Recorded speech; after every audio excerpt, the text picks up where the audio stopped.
Welcome back to the Ancestral Findings podcast. When people think about the founding of the United States, they usually begin with the Declaration of Independence. That is understandable.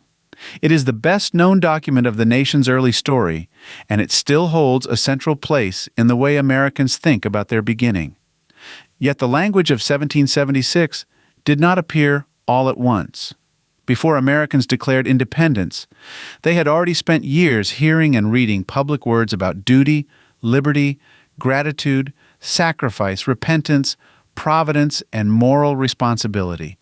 That is one reason the 250th anniversary gives us a good reason to begin a little earlier than usual.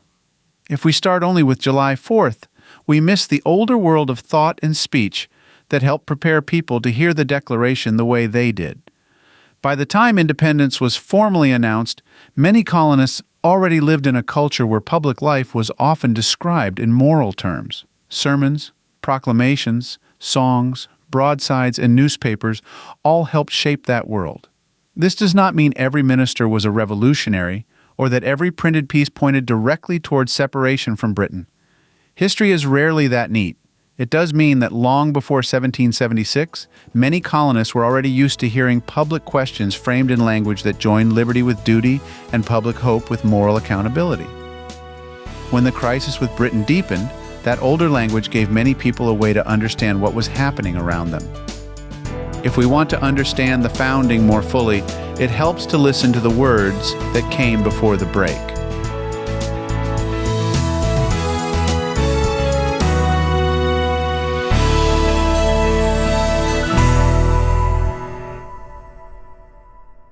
One of the first things to notice about colonial America is that public language was rarely thin or detached. People did not always speak in the cool, technical style that later generations often prefer. They were much more likely to connect events in public life with larger ideas about order, gratitude, judgment, duty, virtue, and the hand of providence. Even when political arguments became sharper, they often remained tied to those older habits of speech. That is especially clear in proclamations for days of fasting, prayer, and thanksgiving. Those observances had a long history in the colonies. They were not rare interruptions. They were part of public life. Governors could call for them, assemblies could recognize them, clergy could preach on them, printers could spread them. They taught people to think of war, drought, disease, harvest, peace, danger, and uncertainty not just as events to be managed, but as occasions that demanded humility, gratitude, repentance, and public seriousness. To modern readers, this can seem distant. We often separate religious language, political language, and civic language into different categories. 18th century colonists did not always keep those lines so sharply apart. Public life could be discussed in ways that tied human responsibility to divine oversight. That was part of the atmosphere in which the revolution took shape. The point is not that religion alone caused resistance to Britain. History is never that narrow. The point is that the language people already knew shaped how they heard later events. If a people is used to hearing danger described in moral terms, then a political crisis will often be heard in moral terms too. If a people is used to hearing liberty linked with virtue and self-government, then liberty will not be understood merely as personal freedom with no restraints. Those older habits of thought do not explain everything, but they do explain a great deal. A striking example comes from the spring of 1776. In March of that year, the Continental Congress recommended that May 17th be observed as a day of humiliation, fasting, and prayer throughout the colonies. Even that wording tells us something important. Congress did not call only for courage, planning, or national confidence. It called for repentance, confession, humility, and dependence on divine favor. That was not a strange or accidental choice of language. It was language many colonists would already have recognized. This kind of proclamation did not sound like a modern statement. It belonged to an older public world. It assumed that times of danger required more than military preparation and political debate. They also called for self-examination and collective seriousness. In that view of public life, a people facing crisis should ask not only what ought to be done, but also what kind of people they had been and what obligations they carried before God and one another. That way of speaking had deep roots in the colonies.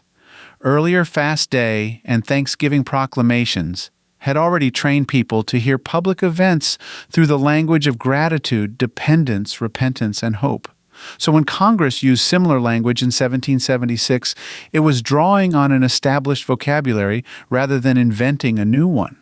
This is worth pausing over because it shows how the world of the Revolution was not built from political theory alone. Colonists argued over rights, taxation, law, and representation, and those questions were vital. Yet they also understood public danger through a broader moral and spiritual frame.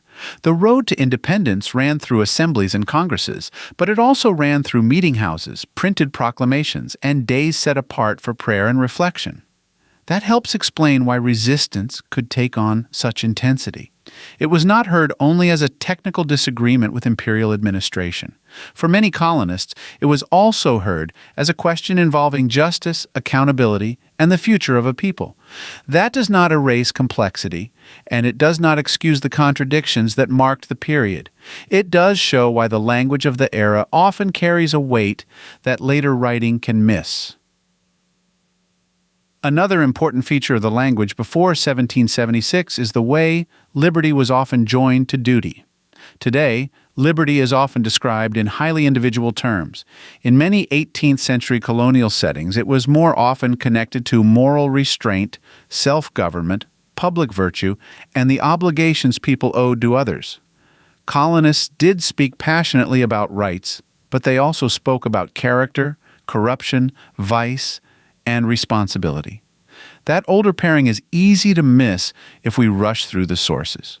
We may see the word liberty and assume we already know what the writer means, but words carry their own world with them. And the 18th century often used them within a different moral landscape. To speak of liberty was not always to celebrate personal autonomy without limit. It could mean the condition of a people capable of governing themselves because they recognized standards higher than impulse and appetite. That helps explain why sermons, public addresses, and printed essays could speak so easily about liberty and virtue in the same breath. The fear was not just external tyranny, it was also internal decay. A corrupt people could lose liberty as surely as an oppressed one. That conviction appears again and again in founding-era writing. People worried about power, of course, but they also worried about whether public character would be strong enough to sustain freedom. Seen that way, liberty was not a loose slogan. It was a demanding word. It asked what kind of habits, convictions, and restraints were needed if people were to remain free. That did not produce agreement. It did not remove hypocrisy. It did not keep the colonies from deep injustice and painful contradiction, but it did shape the way public speech sounded. That is one reason the words before 1776 deserve attention. They remind us that the public language of the founding era was fuller than many later summaries make it seem. Colonists were not only saying that they wanted freedom, they were also asking what freedom required, what threatened it, and what kind of people they needed to be if they expected to preserve it. The language that prepared the ground for 1776 did not stay in elite circles. It moved through print. That is crucial. Many readers and listeners did not encounter public ideas first through famous state papers. They encountered them through the printed world around them. Newspapers, broadsides, songs, notices, almanacs, sermons, and public announcements. That printed world could carry ideas quickly, repeat them often, and place them in forms people could remember. A song could carry public feeling. A broadside could sharpen an argument. A sermon printed and circulated beyond the pulpit could reinforce a way of seeing current events. A newspaper could bring distant conflict into local conversation. People did not need to attend a legislature to hear political language. It was already around them. One example is the New Massachusetts Liberty Song from 1770. Even without making it do more work than it should, the title alone tells us something. Liberty was already a public and emotionally charged word years before the Declaration. It appeared not only in formal political argument, but also in printed forms designed to circulate more widely. That does not mean every reader or singer interpreted it in the same way. It does show that the word had already entered public culture with force. This is where the world before 1776 becomes easier to picture. Imagine ordinary colonists living in towns and settlements where public notices were posted, newspapers were shared, sermons were heard and sometimes printed, and songs gave memorable shape to public feeling. The crisis with Britain was not abstract. It was discussed, repeated, interpreted, and argued over in forms that people could carry with them. That broader print culture also helps us avoid treating the founding as if it belonged only to a handful of famous names. The great figures deserve their place, but they were not the whole story. Public language lived among ordinary readers and hearers. It was strengthened by repetition.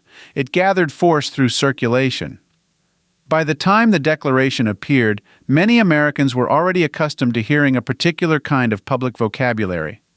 They had heard about providence, tyranny, gratitude, duty, virtue, liberty, judgment, and sacrifice long before Congress adopted its most famous document. To understand that earlier world more clearly, it helps to remember how people received information. Colonial America did not move at digital speed, but ideas still traveled effectively. They moved through churches, taverns, town meetings, print shops, roads, courthouses, and family networks. A sermon preached in one setting could be printed and read elsewhere. A broadside could be posted in public. A newspaper could be passed from one reader to another. A song could be repeated long after the printed sheet disappeared. This meant public language could gain power through repetition. A phrase heard on Sunday might be echoed in a newspaper. An appeal printed in town might sound similar to language heard from a governor's proclamation. Over time, people became used to hearing public life described through a shared group of ideas. That did not make the colonies united. It did make many of the words around the conflict recognizable. This older communication world also helps explain why memory and sound mattered so much.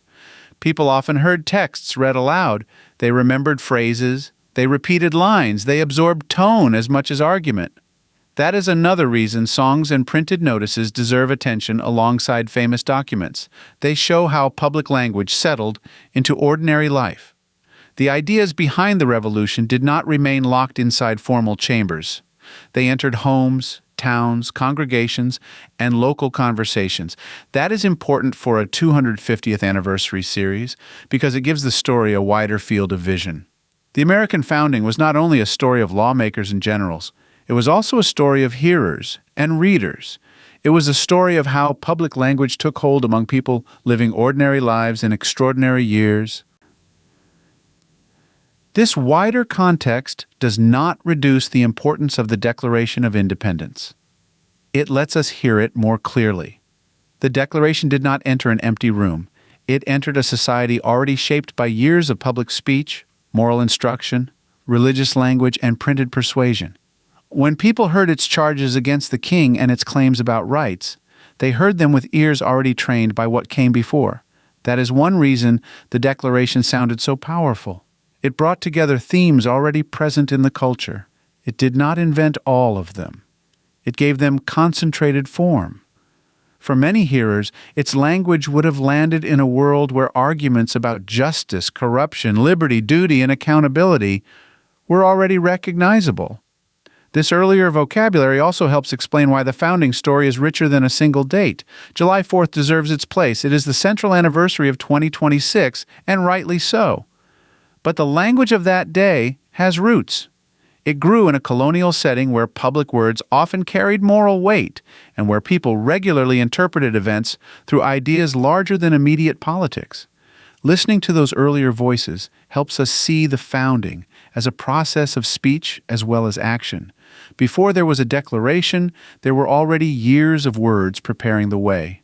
Before the nation announced independence, many of its people had already learned to describe public life in terms that joined liberty, duty, gratitude, and judgment. Starting a 250th anniversary series here does something useful. It keeps us from reducing the founding to a few famous lines that appear suddenly in 1776. It reminds us that national turning points are usually prepared by older habits of thought and speech. Great documents do not appear in a vacuum. They are heard by people whose moral and public imaginations have already been shaped over time. It also gives us a better way to read the sources. Instead of pulling out familiar quotations and treating them like isolated wisdom, we can ask what kind of world produced them.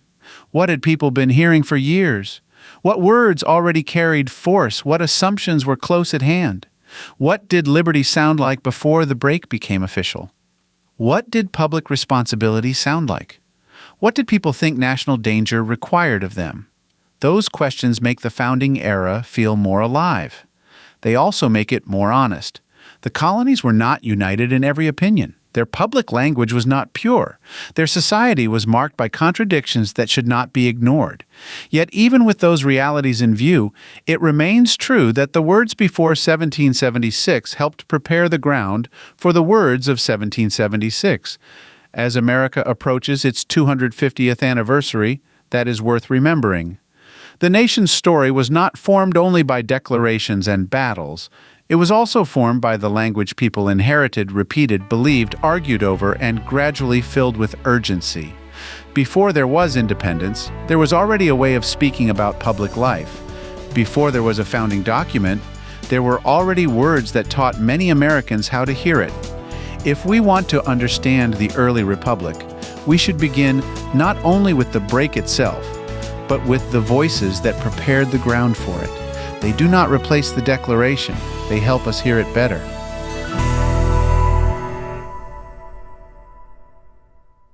If you've got a hard-to-find ancestor you're stuck on, I'd love to hear about it. Just head over to ancestralfindings.com and click on Contact to send me a message. While you're there, take advantage of our free weekly genealogy lookups. Explore thousands of articles and enjoy hundreds of podcast episodes. We've been helping family history researchers since 1995. And if you're looking for even more, check out our Genealogy Gold Q&A series over on Patreon. Thanks for listening, and as always, happy searching.